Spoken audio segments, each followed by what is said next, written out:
Week 2, day 4. Everything's been pretty good today, but a little bit more tired than I usually am, but it could just be one of those days. I'm back at work now this week after being off for a few weeks for winter break. It's been a long week, and just that could have drained my energy levels, but uh, everything's been pretty good today. Today was another recovery day for me, and then tomorrow I hit another 4 days of lifting before I get another recovery day. But one thing I want to talk about, I live in the Chicagoland area and it's been so cold here, is cold exposure. Cold exposure is really good for helping with activating brown fat, actually technically white fat, and beiging it and turning it into brown fat. White fat is just the unsightly fat that we see on our bodies that it just has one job, and that's to insulate us. Brown fat is activated fat tissue that has blood flow in it, and that's really what makes the difference between white fat and brown fat, is that blood flow. And when you get the blood flow into the white fat, beiges it, turns it brown. Now you can actually activate burning that fat. So studies have shown that by doing cold exposure, either doing like an ice bath, like I mentioned earlier, since it's been so cold here in the Chicagoland area, just standing outside, pretty much in just shorts and some shoes, so my feet don't freeze, and just standing out there for 1-2 minutes, and we've had temperatures hovering right around freezing. Anything cold than that, I probably would only stay out there for 1, maybe 2 minutes tops. I wouldn't push any further past that.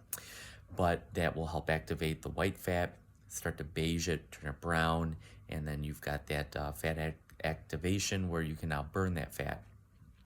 I do not recommend, in some of the studies and literature out there on cold exposure, I don't recommend doing it directly after a workout, because when you do that, you will blunt some of the effects of the recovery from your workout. So after we get done working out, you've torn some of the muscle fibers, you've got a little bit of inflammation, which sounds bad, but actually that's a good thing, because that'll start the healing process, rebuilding the muscle tissue and getting you back to being stronger than you were prior to that workout. But when you do cold exposure after that, you are reducing the inflammation, which sounds good, but it is also counteracting some of the benefits you get from that inflammation after a hard workout. So cold exposure, I wouldn't do post-workout. If you are a type of person that you wake up in the morning and it's like, I need that cup of coffee to get going. If you live in a cold climate, just instead of reaching for that coffee mug right away with the coffee, go step outside for a minute or two. That will definitely wake you up, and then you won't feel like you need that morning cup of coffee. Doing cold showers. So the first thing you step into the shower for 30 to 60 seconds on ice cold, that'll also definitely wake you up. It gets the brain stimulated too, so you're able to think quicker and faster. And we're not talking like a 10-15 minute shower, just 30 to 60 seconds. That's all you need, and that'll also wake you up too. So get out there in the cold weather, get in the cold shower, get in the ice bath, and watch how you just magically start to feel better. If you've got a lot of fat to lose, you'll notice that you'll start burning a little bit more fat by doing that.